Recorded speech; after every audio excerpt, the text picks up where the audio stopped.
Franck Ferrand raconte sur Radio Classique.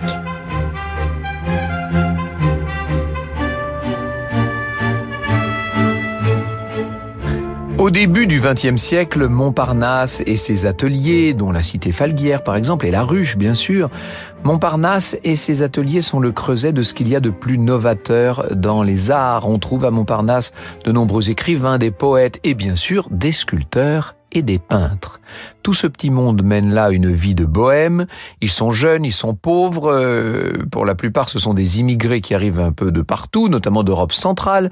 Et ils se retrouvent, dès qu'ils le peuvent, dans les cafés du quartier, dont le célèbre Dôme, dont la célèbre Coupole, dont la non moins célèbre, Rotonde. On pourrait citer le Select aussi. Bref. Parmi eux, les peintres Picasso, Kissling, Fujita, Soutine, et puis Derain, bien sûr, et Diego Rivera, et des sculpteurs comme Zadkine, mais aussi des poètes, Max Jacob, Blaise Cendrars. Je pourrais mettre peut-être Jean Cocteau, on a envie de le laisser à part. Bref. Tout ce petit monde est là, et tout ce petit monde connaît un jeune et bel Italien assez torturé, Amadeo Modigliani. Ça s'écrit Modigliani. Il avait 22 ans à son arrivée à Paris, ce jeune juif italien de Livourne. Il était né en 1884, donc là on est en 1906. Et très vite, Amadeo est devenu l'âme de ce quartier de Montparnasse. Il est devenu le Montparnasse absolu, changeant très souvent d'atelier afin le plus possible d'échapper à ses créanciers.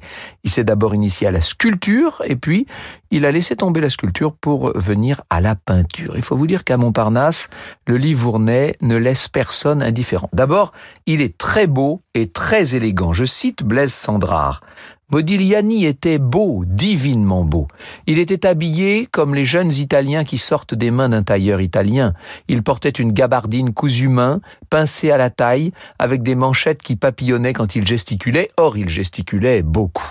Et puis, il y a chez Modigliani ce charisme extraordinaire. Je cite l'acteur Pierre Bertin. Modigliani avait une tête magnifique. Il n'était pas grand, mais il se promenait avec une grande liberté. On aurait dit Don César de Bazan dans Ruy Blas. Seulement, Modigliani a beau porter a beau être charismatique, haut en couleur, tout ce qu'on veut. Disons-le, il est souvent ivre. Il passe son temps à boire, ce jeune homme, des nuits entières jusqu'à l'aube et forcément, quand on boit beaucoup, on s'agite parfois et lui se fait beaucoup remarquer. Lorsqu'il est ivre, Modigliani déclame avec son fort accent italien des vers de Dante. Pour l'obliger à aller se coucher, nous dit Jean Cocteau, c'était terrible. Il piétinait sur place, il faisait une espèce de danse de l'ours, et il avait une ceinture qui faisait 50 fois le tour de sa taille. Alors le peintre Kissling essayait de le retenir par sa ceinture. Modigliani se déroulait jusque très loin, et puis il se réenroulait avec cette ceinture. On se demande si l'image est de Cocteau lui-même ou si elle a existé. Bref, Modigliani a une autre addiction, en plus de l'alcool, c'est la drogue, hélas. Il prend beaucoup de hashish et tous ces excès, cumulés à une santé très fragile, vont finir par l'atteindre et le miner. Modigliani, bientôt, est atteint de tuberculose. Franck Ferrand sur Radio Classique. Il travaille vite, il travaille énormément, ce peintre qui ne reprend jamais un portrait. Une ou deux séances de pause suffisent avec lui. Il ne demande pas grand-chose pour ses portraits, seulement quelques francs. Et puis de l'alcool. À la Rotonde, écrit Cocteau. Il faisait le portrait des uns et des autres. Il se promenait comme une gitane tireuse de cartes et il distribuait ses dessins. Il les donnait. Vous imaginez? Ça fait partie des choses amusantes avec le recul et la perspective. Lorsque vous pensez aux sommes vertigineuses atteintes aujourd'hui par la moindre esquisse de Modigliani, à l'époque, il donnait ses dessins et ses toiles. Modigliani vit donc dans la misère, et quand il a de l'argent, il le dépense pour boire. L'écrivain André Salmon nous dit « Il était pauvre et on ne pouvait pas le sauver. Il aurait pu avoir une vie dite normale, mais il gâchait toujours tout. » La situation de Modigliani est d'autant plus critique que ses acheteurs sont peu nombreux. Le seul finalement qui se montre en situation de l'aider, le seul qui croit vraiment en lui, c'est Léopold Zborowski, un poète polonais qui lui achète ses œuvres, qui essaie de l'exposer, qui de temps à autre vient jusqu'à payer ses dettes et lui donne toujours de l'argent. Alors, il y a une rencontre à ce moment-là dans la vie de Modigliani, et ça n'est pas la rencontre d'un homme, bien entendu. C'est une rencontre absolument déterminante avec une jeune femme. Ça se passe un jour de mars 1917 à la Rotonde. La jeune femme en question est très belle, elle est même d'une élégance incroyable. Elle est arrivée à la Rotonde en compagnie d'une amie, la femme sculpteur Shana Orloff. Elle veut devenir peintre, elle a 18 ans, elle s'appelle Jeanne Hébuterne. Elle étudie à l'Académie Colarossi, une école d'art qui a vu passer de jeunes étudiants devenus célèbres par la suite. Il y a eu quand même Camille Claudel, il y a eu Paul Gauguin dans cette académie.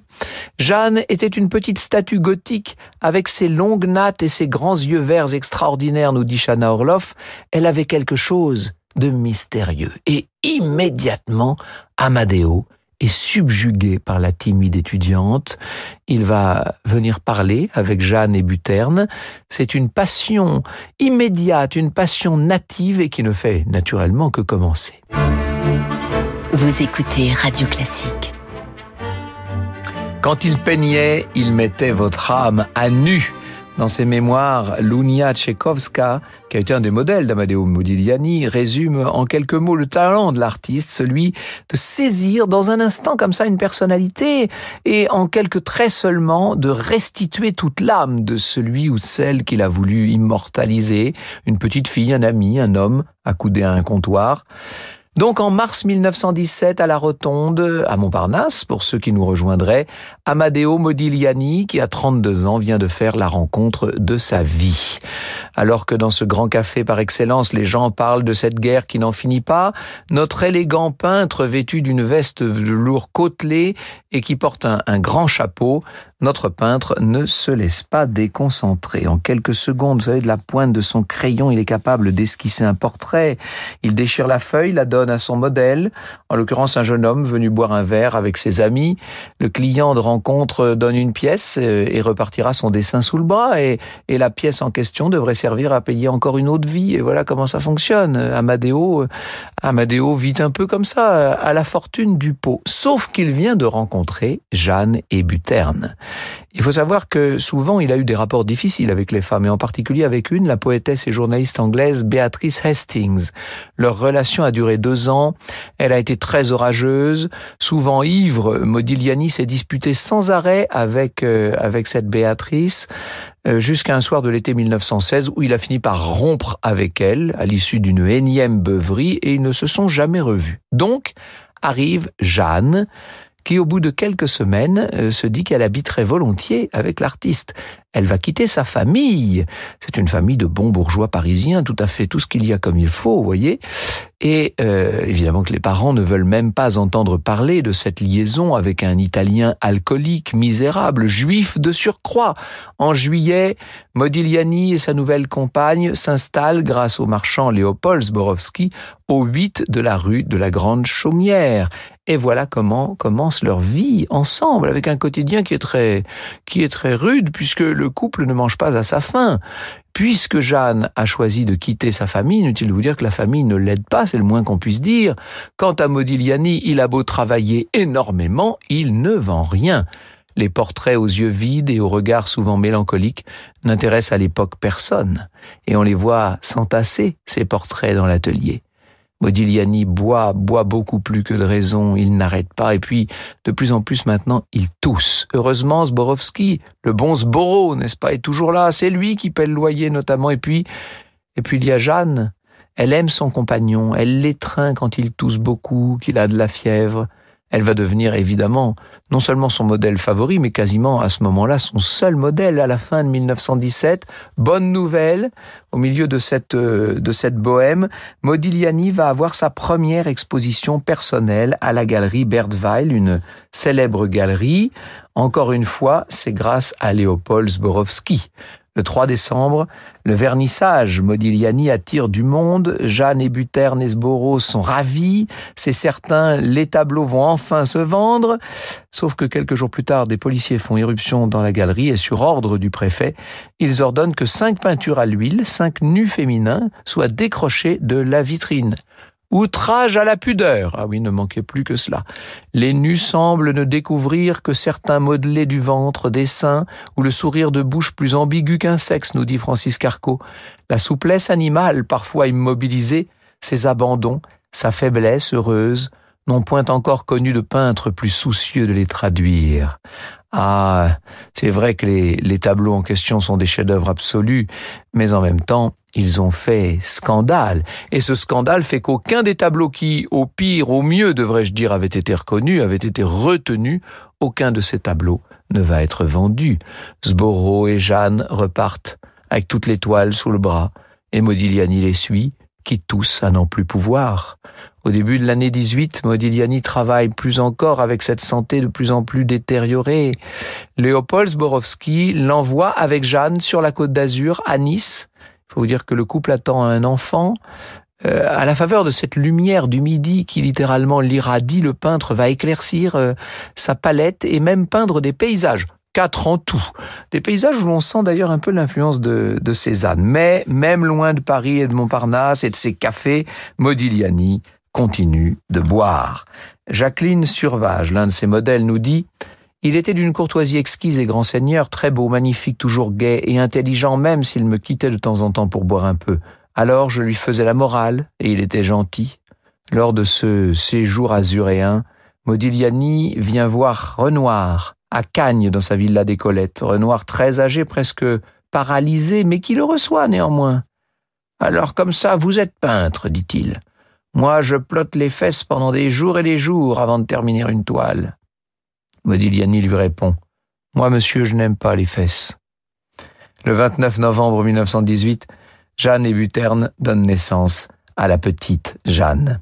Mais Modigliani est toujours aussi sec, si je puis dire. Il ne vend pas ses tableaux. Il est à la marge des grands mouvements artistiques qui secouent à l'époque l'art contemporain. Son caractère fantasque fait fuir les grands marchands. Sa santé n'attire pas les clients. D'ailleurs, c'est pas beaucoup amélioré cette santé sur la Côte d'Azur. Et toujours le couple vit dans la misère avec ce bébé maintenant à charge. Léopold Zborowski continue d'envoyer de l'argent depuis Paris, mais ce n'est pas assez. Là maintenant, il va falloir rentrer. Franck Ferrand sur Radio Classique. Et c'est toujours à Montparnasse et rue de la Grande Chaumière que le 31 mai 1919, Amédéo, Modigliani s'installe avec Jeanne et Buterne et avec leur petite fille, Jeanne, qui a été confiée très vite à une nourrice en fait. Jeanne et Buterne de nouveau est enceinte, Amédéo s'engage à l'épouser, il la peint de plus en plus et Modigliani travaille d'arrache-pied comme il l'a toujours fait. Les visages de ses portraits s'allongent de plus en plus, ses formes oblongues surprennent tout le monde. Entre un verre d'alcool et un coup de pinceau, l'artiste tousse de plus en plus et son état empire. Il faut vous dire que physiquement, il a beaucoup changé. On a une photo de cette époque où on voit qu'il n'a plus rien du dandy d'il y a 10 ans. Le regard est devenu triste, les yeux cernés, le visage amaigri, rongé par une barbe mal tenue. Il est en revanche toujours très élégant, Modigliani. Il sait toujours s'habiller. Il sait que sa vie est sans doute en train d'approcher, de toucher à son terme. Et il va réaliser un autoportrait dans lequel le visage est pâle, émacié, avec un regard vide. On dirait exactement un masque mortuaire.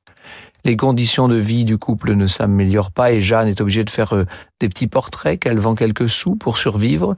Les repas sont souvent les mêmes. On mange des haricots rouges, que voulez-vous. Et puis Modigliani parle d'emmener Jeanne, leur fille, et leur futur enfant, celui qui est à naître, en Italie. Pourtant, Modigliani commence à être un peu reconnu. C'est l'époque où il est exposé. En septembre 19, il est exposé à Londres, où il remporte un grand succès. Francis Carco va faire l'éloge de son travail dans un magazine suisse, et très vite, au Salon d'automne de Paris, on expose enfin 4 de ses peintures. Franck Ferrand sur Radio Classique. Un froid glacial règne à Paris en janvier 1920. Dans l'atelier de la rue de la Grande Chaumière, qui est très mal chauffé, Modigliani ne se sent pas bien. Il tousse à fendre l'âme. Il a une forte fièvre, il commence à avoir des hallucinations et Jeanne, qui est enceinte, est là contre lui, qui se serre pour le réconforter. Un ami, sans nouvelles du couple depuis plusieurs jours, vient les voir et constate que Modigliani, alité, est maintenant inconscient. Le 22 janvier, le peintre enfin est emmené d'urgence à l'hôpital de la Charité. Jeanne ne le quitte plus, elle est là à ses côtés en larmes, qui le serre de plus en plus fort et 2 jours plus tard, 2 jours plus tard, le 24 janvier vers 21h, Modigliani meurt d'une méningite tuberculeuse sans avoir repris connaissance. Il avait seulement 35 ans. On dit qu'avant de mourir, il aurait murmuré « Italia, cara Italia ». Italie, chère Italie. Le lendemain matin, aux premières heures du jour, Jeanne se jette du 5e étage de l'appartement de ses parents.